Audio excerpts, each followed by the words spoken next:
Yeah, so January 23rd is probably when you're going to see this.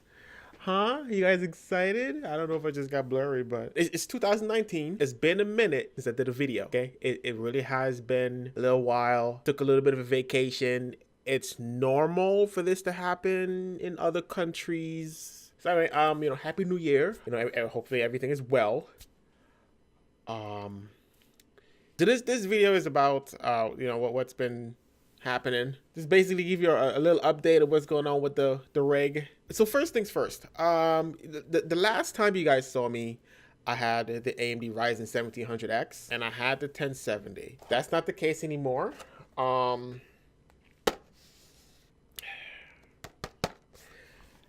got an 8700K. You're like, I know I already see some people like, oh my god, you're so crazy. You went from an 8-core 16 thread to a 6-core 12 thread. What's wrong with you? PUBG. Shut up.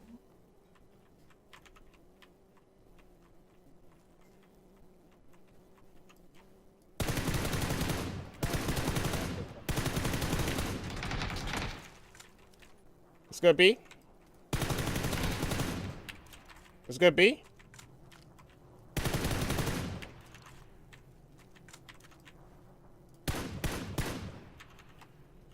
God damn it.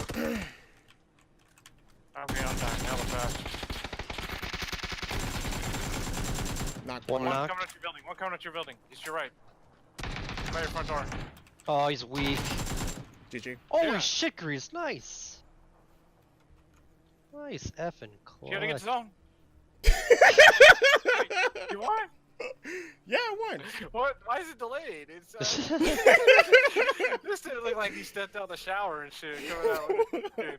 Guys, PUBG, man. I became so addicted to that game. Just recently got the platform. It's a new platform, and my friend introduced me to PUBG. He's like, yo, man, buy the game. I was like, man, I don't know if I want to buy the game, and it was $30, and I think it still is $30 actually. Multiplayer only, 100 players. You get in and you got to be the last squad or solo person if you're playing solo to survive. I bought the game and I ended up loving it. I just didn't love the performance, and it's not AMD's fault, but let's just say I could have done certain things to improve the performance. Hence the reason why I went over to the 8700K. The problem was I was dipping below 60 FPS. That wasn't a very good experience for me. I did not enjoy that at all. My friends that I was playing with were just making fun of me. They're just mocking me. Oh my god, you went with Ryzen. It's the big deal. Ryzen is the big deal. Look at you dropping below 60, and they were like not dropping below 60. I don't think they were. I think it was definitely an improvement in the Intel rig. And again, it is not AMD's fault. It was PUBG's fault. The simple fact that that game is complete horse crap on optimization. It was just really bad.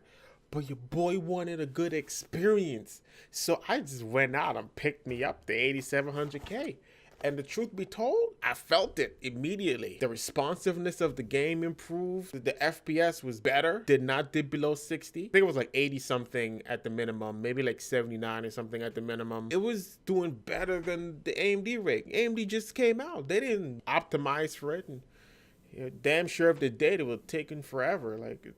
It was ridiculous. I went ahead and I did that. I upgraded to the 6-core. I downgraded. I didn't feel good about that. I did not feel good about it. It was like, I was like, I got an 8-core 16 thread and I'm about to go back to a less threaded core count CPU, but it had a higher frequency. But at the same time, the Ryzen had the multi-threaded performance. It was just king. And I really wanted to play the game, and I really wanted to have a good time and being competitive, and dropping below 60 FPS and stuttering and stuff like that wasn't helping me.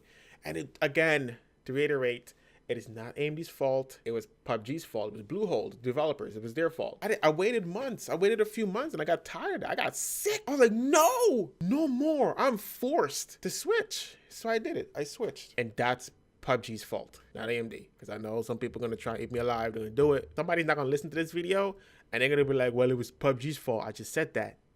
I said that like 4 times. It's PUBG's fault, not AMD's fault. It was a new architecture. It just came out. They didn't optimize for it yet. And it would have probably taken them another 10 years. The next thing that I got was the 2080 Ti. So when you guys last saw me again, I had like a 1080 Ti.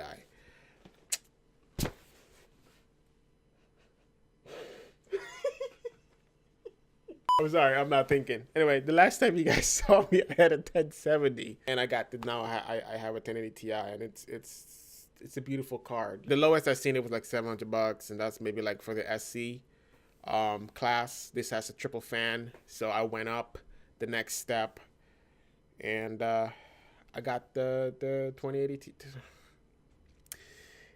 Ti. Sorry, wishful thinking. Two more things that I probably want to talk about that I do. Okay, three more things. One more thing is I bought another 16 gig of RAM like 2 weeks ago. So now I have 32 gigs, and they are the Trident Z RGB 3200 CL16 RAM. Pretty awesome. Yes, I'm on 32 gigs now officially. Feels good. Getting a hard time using over 16 gig, but I'm gonna do it. I'm gonna do it one day. One day it's gonna get done. I'm gonna tell you that right now. It's gonna happen. Another thing that I have, which was a really big upgrade for me, was my monitor. I had a 1080p 60 hertz monitor from Asus, IPS. Yeah, that's about it. Yeah, and I upgraded to the Acer Predator XB1 27-inch gaming monitor, which has G-Sync, 165 hertz overclocked. If you overclock it, 2K IPS, beautiful, man. Beautiful. It just had to be done. I was itching for a little while. Like, I need a new monitor because I'm upgrading everything else, and I'm not really paying attention to the screen, which is very important. I think most people should think, because you know I'm building the system to really enjoy the graphics and the games and everything, but the monitor wasn't up to par with the system, so it's definitely pulled it all the way up rather than staying in a 1080p IPS, which is, if some people do that, and that's fine. 144 hertz is probably still good. But I think this is definitely really nice, especially with G-Sync and 144 hertz. For the first time, I'm experiencing 144 hertz, dude. Oh my God. And with the G-Sync combined together, notice I never turned one or the other off. I left them, but I've never like really done that because I'm just loving the monitor so much. So I don't know how that would work independently. I don't know how it would be like just to work with 144 hertz and just leave G-Sync off. I never did that. I was just enjoying it, man. Why turn it off? I'm going to have to, you know, experiment and get the experience, I guess. Other than that, I am really enjoying it, dude. Like, you have no idea. 2K, G-Sync, 144 hertz. It's just buttery, silky smooth, man. It's just the way it's meant to be played. Sorry, I didn't really mean to say it like that. Now, NVIDIA, ever since the 15th of this month, now supports adaptive sync. And I just wish they had done that maybe a few months prior. I could have saved like $300, but you know, I'm not really complaining though. You know, so yeah, I'm fine with that. Another thing that I upgraded because of PUBG was my keyboard. Crazy. I upgraded my keyboard for a video game. And the reason why I did this, and I don't know why a lot of gaming keyboards don't do this, and it makes no sense to me, is that I'm a left-handed player, okay? I play with my left hands. The mouse is in my left hand, the key. I use the arrow keys and the keyboard. That's how I grew up. That's where I started. I can't change that now. I don't use the WASD keys, okay? I don't use those. So just a little, you know, just to show you how I kind of play. Arrow keys, obviously, to move up, down, left, right. For PUBG, it would be the E6 and the E7, which is basically the Q and the E keys, so I could lean, right? So I'm trying to lean real quick when I'm in the game playing, right? So that's definitely helpful because before I used to use the 1 and 2 keys in a notepad. Not very good. And I didn't want to relearn that whole structure because I was just so adjusted to using this. I had the arrow key and all the keys around it. I'm just used to it, and to rework the whole thing, I'd rather go to consoles. Anyway, that's why I got this EVGA keyboard. I remember when I saw it at CES, I was like, I gotta have it. This is it. This is the keyboard because I can't find anything else like that. You know, it's mechanical and there's no RGB, but those keys, like I was contemplating, I was like, maybe I should buy a second one, just put it up in the closet. Just when this runs out, I got a second one in case you stop making it for some reason. But these really, the keyboards, every keyboard now should be RGB. I'm sorry. You don't like RGB, just turn it off. I'm sorry, but most people I think like RGBs, okay? My system is kind of like RGB right now. But yeah, that's one of the things, man. That's a big deal for me. Huge deal. And that's the reason why I went with this keyboard over like the Corsair, one of the top of the line, beautiful RGB. I don't remember the name of that keyboard, but the K95, I think it is. That keyboard is beautiful. And the only reason why I didn't buy any other keyboard, don't care what keyboard it is because these keys, this keyboard itself actually has the extra keys near the arrow keys. No other keyboard is doing that. I need that. And I think more manufacturers should step up and really support that. Like, because not everybody uses WSADs. You know, I don't care how big or small. It's not going to hurt you to move those additional keys over here to the arrow keys, all right? Because a lot of keyboards have them and they're all on like one side. Like, no, just put some on this side. So EVGA, thank you. Holy crap, dude.